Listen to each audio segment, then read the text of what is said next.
Sinongeye kubasuhuza kandi mbifuriza gukomeza kugira ibihe byiza, nshuti bakunze mudukunda kandi mudukurikiye umunsi ku munsi, reka nizere ko meze sawa. Nanjye meze neza nubwo mubibona, ariko nyine bambwiye ko mu ijosi ngo narahorose, namwe murimo murabibona. Sha guys, maze iminsi ndwaye amagripe, inkorora n'ubu ndabifite, sinzi niba muri kubyumva.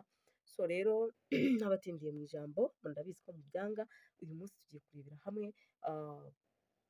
uburyo ushobora kureramo umwana wawe kandi agakura ameze neza, afite akiri vierge, cyane cyane icyo nicyo tugiye kwibandaho. Abantu benshi rero bakunda kuvuga ngo vierge bwaratakaye, nta muntu ukikora akiri vierge, bwe byabaye bwe. Ariko ndakubwiza ukuri, amavierge arahari kandi abana barezwe bafite umuco barahari.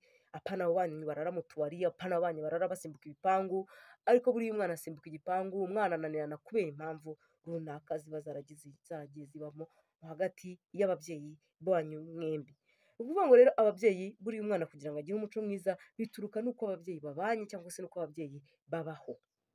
Turabyumvikana ko ntabwo uzambwira ngo uzahera mu gitondo saa 2 ugiye mu kazi, usize umwana atarabyuka, uragiye ubayeyo, uje nijoro urya uhita uryama, uwo mwana nta muco azagira guys. Rero abantu bamwe na bamwe, abamama bamwe na bamwe biyumvishamo yuko kuba bafite abakozi aricyo gisubizo cya mbere, ariko ndakubwiza ukuri ntabwo aricyo gisubizo cy'umwana wawe.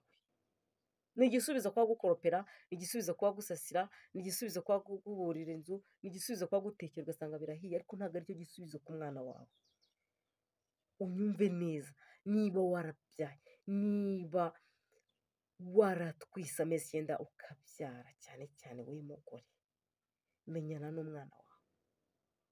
Njya nkunda kuvuga ngo be inshuti y'umwana wawe kuruta uko n'undi wese yaba inshuti yiwe, ku buryo umwana ashaka kugira ikibazo akakubwira ati ma mfite ikibazo runaka, ntagutinye.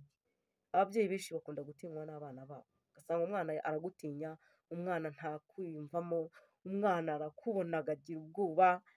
Ibyo bintu muba mwararemye mu bana, byo nabyo biri mu bintu bishobora gutuma agira ikibazo apfapfana. Ikindi kandi ababyeyi mutajya mukunda gukora, ntabwo mukunda kubwira abana banyu ko mubakunda, babwirwa n'abandi ko babakunda. Iryo jambo kuki umwana ryumva n'undi muntu utarimubwiye wowe warimubwiye? Bwira umwana wawe inshuro nyinshi ko umukunda.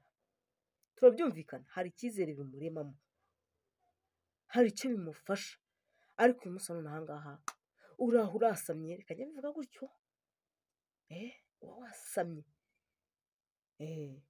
uraho urasamye, umwana wawe arakuze ariyoboye, ntazi ngo bajya mu mihango wenda n'umwana w'umukobwa, ntazi ngo birotera wenda n'umwana w'umuhungu, nta kintu na kimwe azi, kubera ko ntabyo wamubwiye. Wenda agize amahirwe yo kujya mu ishuri, barabimubwiye, ejo najya no hanze bazamubwira ibindi byabo.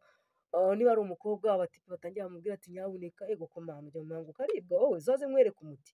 Batangire bamusambanye, batangire bamukoresha ibintu bitari byiza, kubera ko ntabwo ujya umuba hafi, ntabwo umuba hafi, ntabwo umubwira ko umukunda, ntabwo umubwira ko umwitayeho, ntabwo umubwira utugambo twiza tw'abana. Utaha unaniwe uza ujye uhirima mu buriri, ntabwo uzi umwana ngo yaryamye, ntabwo uzi umwana ngo yariye, ntabwo uzi umwana. Hariho abana babayeho mu buzima bubabaje kandi babayeho mu rugo rwiza. Mujye mureba n'amafilime azajya abigisha, ugasanga nk'umwana arahohoterwa, arasambanywa n'umukozi, mufite na nk'umukozi w'umuhungu, ariko yaramubwira ati nuramuka ubivuze nzakwica. Uwo mwana agakura muri ubwo buryo, we ntubimenye, ugasanga umwana yararangiye.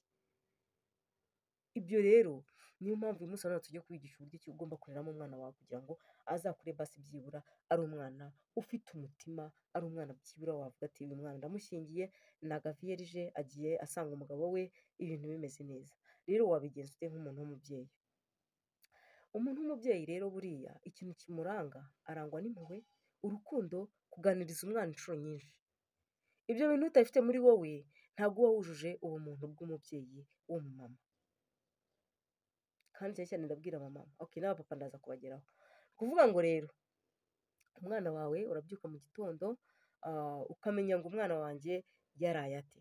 Mu gitondo ukamuvugisha mbere y'uko ujya mu kazi, ukamuvugisha ukamubwira ati mwana wanjye umeze ute, amakuru, amasomo aragenda se, bimeze bite ku ishuri, ariko mwana wanjye ntukibagirwe ko ngukunda kandi nguhoza ku mutima, nubwo mba mfite akazi kenshi ariko basi byibura hari igihe nzajya mbona umwanya tugatembera. Icyo kikaba kivuyeho. Mwana wanjye urabona uri umukobwa, ejo n'ejo bundi ushobora kugira gutya ukabona ibintu bitunguranye ku mubiri wawe, ushobora kubona amaraso mu gitsina cyawe, ushobora kugenda gutya na gutya, ukamusobanurira. Noneho warangiza ukamubwira buri kimwe cyose, ukamuba hafi ukamugira inshuti, ukajya unamubwira n'ubuzima bwawe wabayemo. Abagore benshi cyangwa se abamama benshi banga kuvuga ubuzima babayemo, ariko buriya intwaro ya mbere yo gutsinda ni ukwemera icyo wavuyemo. Njyewe niba nari indaya ngomba kubyemera, avuga ati njye nari indaya mwana wanjye rwose, ariko nta cyiza nakuyemo. Oya, ni uko nagize amahirwe papa wawe akantwara, nkakubwiza ukuri. Njye nari indaya, nakoraga ibi n'ibi, byagenderaga gutya, ariko mwana wanjye nakuyemo ingaruka izi n'izi, ntabwo byigeze bimbera byiza, n'isaha ndicuza. Uzirinde kwicuza nkanjye, umwana agakura ibyo bintu abizi.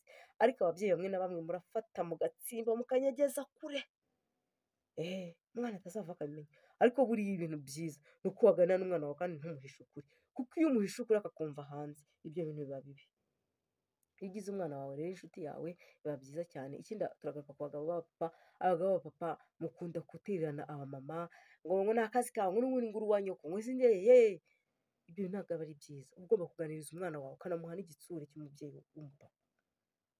Noneho mama nawe uba ukwiriye kwita ku mwana wawe, ukamuganiriza, ukamubwira ibyo by'imihango, ukamubwira urukundo, ukamubwira abatipe, ukamubwira ati abahungu mujye muganira, mujye mugira gute, ariko ujye umenya yuko nibakubwira ibi n'ibi bazaba baguhemukiye, bazaba bashaka kukujyana mu mwobo, cyangwa se umwereke n'izindi nzira zitari nziza kugira ngo abashe kubyumva. Ariko umumama arifata, kuva ku wa mbere kugeza ku wa kangahe nta kintu yakubwiye, yakuvugishije wenda abonye telefone yasonnye, uvugishijwe n'umuhungu, ni akazi kawe, niba gutera inda ibyo birakureba, uzabibage wifashe, uzabyimenyere. Uwo mwana uramubwira ibyo bintu azi guterwa inda ari ibiki?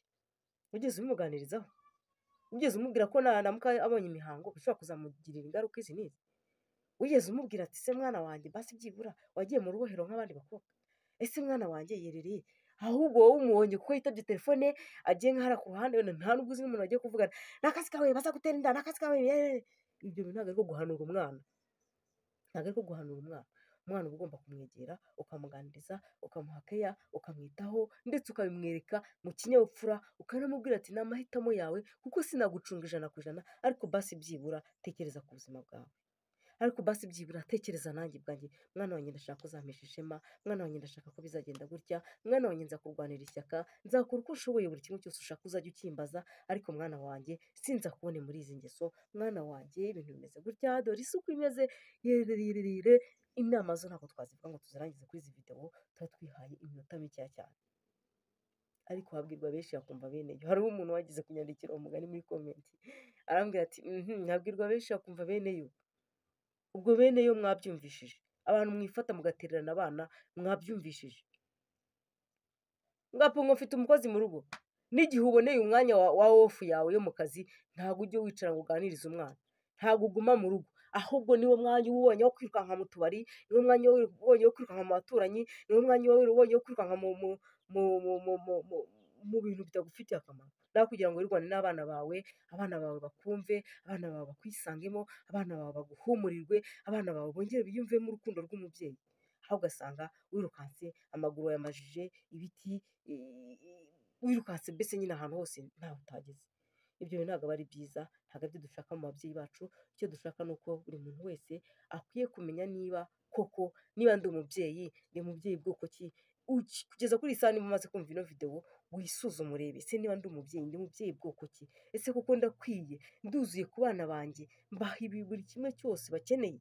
Kandi ntabwo umwana akeneye kurya no kunywa no kwambara no guhabwa amatelefone ahenze n'ibiki byose, ahubwo n'izo mpanuro zawe arazikeneye, n'uko kumuba hafi arabikeneye, ndetse no kumuganiriza, ndetse no kumuhumuriza, ndetse no kuba mwakicara mukarebana iyo filime, ndetse no kuba ibintu byose wowe utekereza umwana wawe arabikeneye. Mube hafi, mubwire ati ukunda akahe gafilime, genda ugafatishe uze tukarebe, mukarebane, nubwo waba utabikunda wishime. Aha ugiye gufura, genda uzane hano dufurane nta kibazo, mufure muri kumwe, umuganirize mubwire uti ariko ndi mu myaka yawe shahu byagendekeye gutya, ariko wowe uzirinde ntibizagende gutya, umuganirize. Ibyo biri mu bintu bituma umwana akwiyumvamo, ariko umwana nakura akurebana nk'inyamaswa ntabwo bizakunda. Rero reka tugarukirize hano twanakererewe cyane, ariko ndakeka hari icyo mwumvishije kandi kizabafasha. Imana ikomeze ibahe umugisha. Bye bye.